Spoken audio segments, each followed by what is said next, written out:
Oscar Piastri has just stunned McLaren and the entire paddock by taking sprint pole in Qatar with one of the most complete laps of the season, turning the championship into a pressure cooker with only 2 races remaining.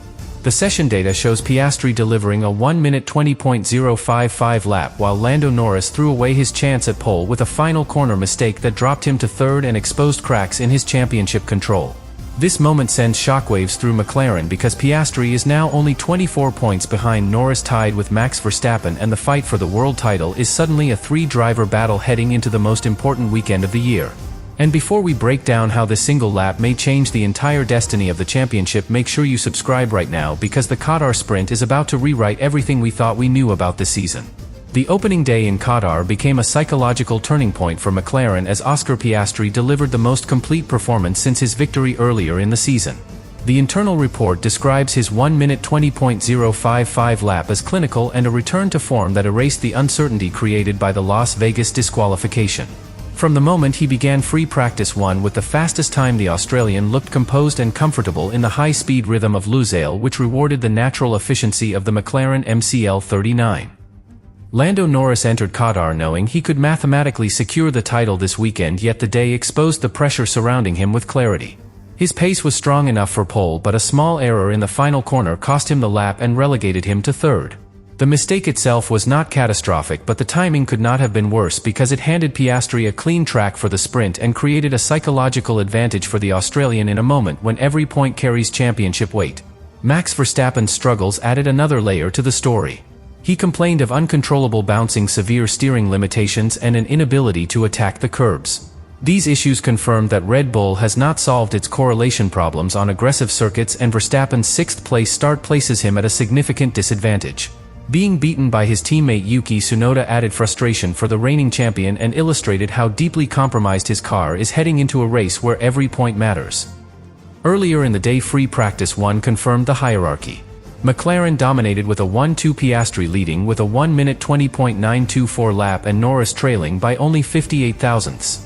All teams focused on tire degradation because the Lusail asphalt is known for its extreme lateral loads. This condition shapes the entire weekend, especially with the rule that limits each tire set to 25 laps for the main race, which forces every team to approach practice with controlled mileage and strict strategy. Mercedes emerged as a surprising factor, with George Russell later placing his car in second during sprint qualifying.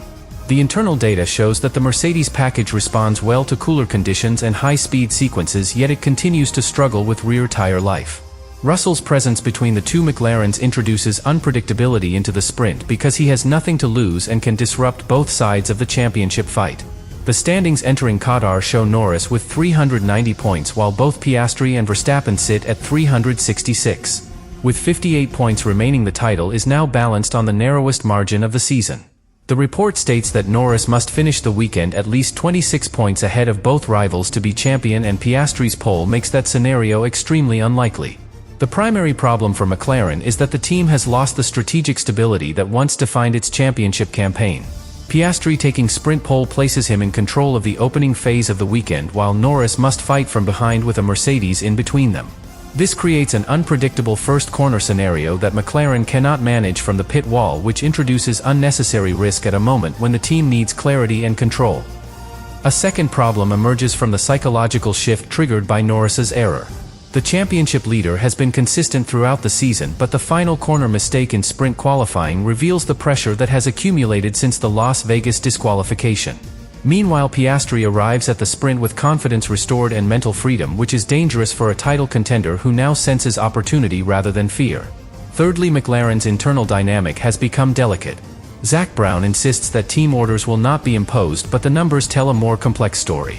If Piastri outscored Norris significantly in the sprint, McLaren may be forced to decide whether to preserve Norris's championship lead or allow both drivers to fight freely. This potential dilemma adds pressure to both garages and destabilizes the environment around the final 2 weekends. Verstappen's position compounds the issue. Although Red Bull is struggling, the Dutch driver remains fully alive in the fight. If the McLarens battle too aggressively on the opening lap, Verstappen could benefit and score points that keep him aligned with the championship leaders. His experience in pressure situations means that he will exploit any hesitation or misjudgment from either McLaren driver. Tire management also creates strategic complications. The rule limiting each set to 25 laps for the main race forces teams to protect tire life from the start of the weekend. Norris's need to push aggressively during the sprint due to his starting position may compromise tire allocation for Sunday. McLaren must now manage this with absolute precision to avoid unintended disadvantages in the race that carries the most points. Finally, the tightening of the standings creates a structural problem. With only 2 races remaining and 58 points available, the margin between the contenders is small enough that one mistake could determine the title. Piastri's pole confirms McLaren has the fastest car, but it also reveals that their advantage has made the internal dynamic more volatile than ever. Qatar has turned a controlled championship into a psychological battlefield. The engineering pressure intensified for McLaren after the double disqualification in Las Vegas, where the excessive plank were exposed vulnerabilities in floor management. In response, the team refined their floor configuration and suspension settings to avoid similar issues.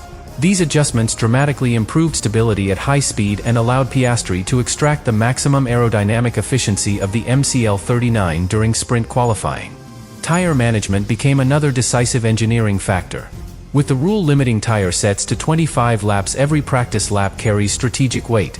McLaren executed free practice 1 with a disciplined approach focusing on understanding tire wear under heavy lateral load. This preparation allowed Piastri and Norris to enter sprint qualifying with improved tire knowledge and more flexible allocation options compared to their rivals. Red Bull meanwhile faces severe engineering stress. Verstappen described uncontrollable bouncing and steering problems that prevented him from attacking the pianos with confidence. The internal analysis reveals that Red Bull was forced to raise the car to avoid plank wear, but this reduced aerodynamic efficiency and compromised grip in high-speed corners. These limitations confirm why Verstappen was outqualified by Tsunoda and provide context for his struggles across the weekend. Mercedes emerged as a potential disruptor through Russell's performance.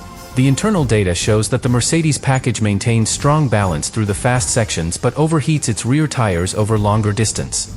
This means Russell may challenge in the early part of the sprint but could lose performance later. His placement between the two McLarens creates a dynamic that could materially affect the first lap of the sprint. Ferrari remains limited by aerodynamic instability in high-speed sections, which caused Hamilton to be eliminated in the first qualifying segment. The team currently operates as the 3rd or 4th fastest package, with weaknesses that prevent them from challenging the top group. Ferrari's difficulties reduce their influence on the title but highlight how much McLaren and Mercedes have progressed relative to them. The final pressure point lies in the championship itself. McLaren has the fastest car but the smallest margin for error, and the combination of internal rivalry and external threats from Russell and Verstappen means every engineering choice must be perfectly aligned. Any miscalculation in tire usage, setup precision, or sprint execution could shift the entire title battle heading into Abu Dhabi.